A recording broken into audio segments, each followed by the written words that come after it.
Assalamualaikum warahmatullahi wabarakatuh. Terima kasih sudah klik video ini. Untuk kalian yang belum subscribe ke channel ini, jangan lupa klik tombol subscribe, terutama bagi kalian para pecinta cerita horor kisah nyata. Kali ini saya akan membawakan cerita kiriman dari penonton yang berjudul Ganasnya Hantu Banaspati. Makhluk halus adalah salah satu ciptaan Tuhan.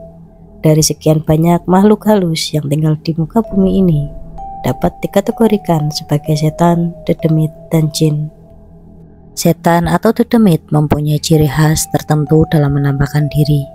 Misalnya kuntilanak yang mengambil bentuk perempuan berambut panjang, atau genderuwo dengan wujud besar dan mata yang menyala, dan masih banyak lagi. Makhluk yang kutemui dalam cerita ini bisa dibilang langka. Wujudnya berupa kepala terbakar yang melayang.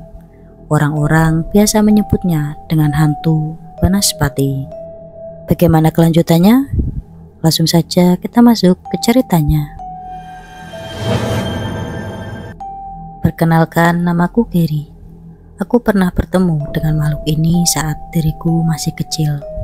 Saat itu kota Bandung belum seramai sekarang. Waktu itu areal hutan dengan pohon-pohon yang tinggi masih banyak dijumpai. Kejadian ini dimulai saat ayah mengajakku main ke rumah kakek. Sekeliling rumah kakek masih berupa hutan asli, dan di halaman rumah beliau ditumbuhi pohon kelapa dan berbagai pohon nangka serta mangga. Walaupun rumah kakek sudah memakai listrik, tapi rumah di sekitarnya belum semuanya dialiri listrik, hanya beberapa saja. Sebagian dari warga hanya mengandalkan lampu templok minyak tanah untuk penerangan ketika malam. Singkat cerita, selepas Isya kami pun pamit pulang. Sepanjang perjalanan, entah kenapa aku merasa sedikit gelisah.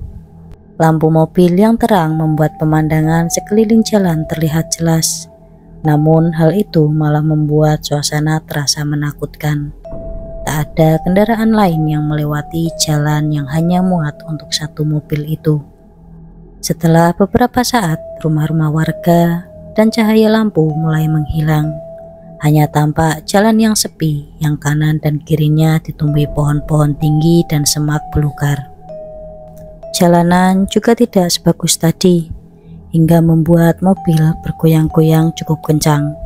Tiba-tiba nampak seorang wanita melambai-lambaikan tangannya di pinggir jalan. Sepertinya dia berusaha untuk menghentikan mobil kami. Wanita itu berambut panjang dan memakai baju putih mirip seperti daster. Dan aku tidak sempat melihat wajahnya karena ayah lebih memilih tancap gas daripada berhenti. Aku pun terheran dan bertanya, kenapa tidak berhenti? Ayah bilang kalau di hutan ini ada pantangan untuk berhenti walaupun ada orang yang minta pertolongan sekalipun. Karena kemungkinan besar mereka adalah makhluk halus penunggu hutan ini. Aku pun mulai ketakutan dan ayah berusaha menenangkanku sambil terus menjalankan mobilnya. Hutan ini rasanya begitu panjang seolah tidak ada ujungnya. Tidak lama dari kejauhan aku melihat sebuah titik-titik cahaya kecil seperti lampu, namun berpindah-pindah. Titik cahaya ini berkelompok dan sangat banyak. Aku pikir itu adalah kunang-kunang, tapi cahaya ini berwarna kuning dan gerakannya meloncat-loncat, seolah berpindah dari satu pohon ke pohon lain. Perlahan cahaya itu semakin dekat dan tampak semakin besar. Di tengah cahaya itu seperti ada sesuatu. Aku pun ketakutan dan merapatkan diri kepada ayah saat menyadari bahwa yang kulihat itu ternyata bukanlah kunang-kunang, melainkan beberapa bola api yang melayang-layang.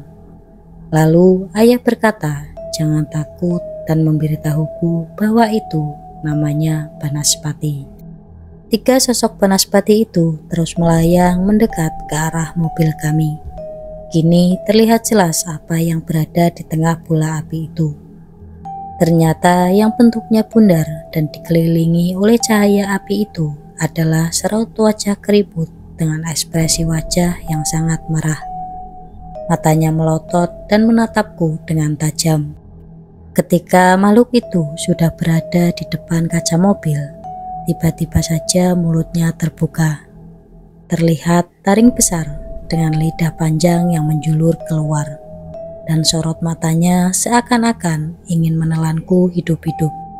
Dua banaspati lainnya tiba-tiba muncul dari samping kanan dan kiri mobil.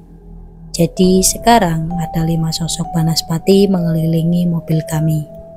Seketika itu, aku pun ingin berteriak, tapi ayah menyuruhku untuk diam sambil memejamkan mata.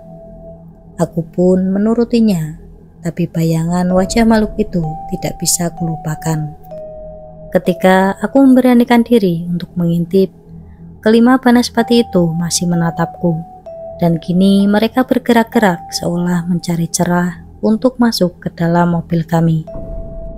Anehnya, gerombolan banaspati itu seolah susah untuk masuk ke dalam mobil, seperti ada sesuatu yang menyelubungi mobil, sehingga mereka tidak bisa menembusnya. Mereka pun nampak marah. Kepala api itu mulai menabrakkan diri ke jendela depan dan samping. Suaranya sangat gaduh. Dalam kepanikan dan ketakutan, samar aku mendengar ayah berbisik-bisik seperti membaca doa. Lalu ayah mencengkeram kepalaku dan meniupnya perlahan dan menyuruhku untuk tidur. Akhirnya aku pun terlelap begitu saja seperti dihipnotis. Ketika membuka mata, hari telah pagi dan kami sudah memasuki kota. Aku masih ingat kejadian semalam dan masih merasa ketakutan. Ayah menyapaku dan memberiku air putih, dan setelah itu aku mulai merasa tenang. Aku pun menanyakan kejadian semalam kepada ayah. Kenapa banaspati itu tidak bisa masuk ke dalam mobil kami? Ayah pun bilang kalau sebelum berangkat pulang tadi, kakek sudah memberikan bekal dan doa kepada ayah dan pada kendaraan kami. Daerah rumah kakek memang terkenal dengan hantu banaspatinya. Jika orang awam melewati daerah itu tanpa minta perlindungan Tuhan, bisa jadi banaspati itu akan membuat kita mengalami kecelakaan. Bulu kuduk pun langsung merinding. Aku mencoba melupakan ekspresi wajah banaspati yang semalam terlihat ingin memakanku itu. Namun sampai saat ini wajah makhluk itu belum bisa kulupakan. Walaupun hutan-hutan sekarang sudah mau hampir habis ditebang, dan banaspati sudah jarang menampakkan diri di depan orang-orang. Namun kengerian itu masih saja kurasakan saat berkunjung lagi ke rumah kakek. Nah, itu dia adalah pengalaman horor yang dialami oleh Gary yang bertemu dengan hantu banaspati. Apakah dari kalian ada yang pernah mengalami hal serupa? Bisa komen di bawah.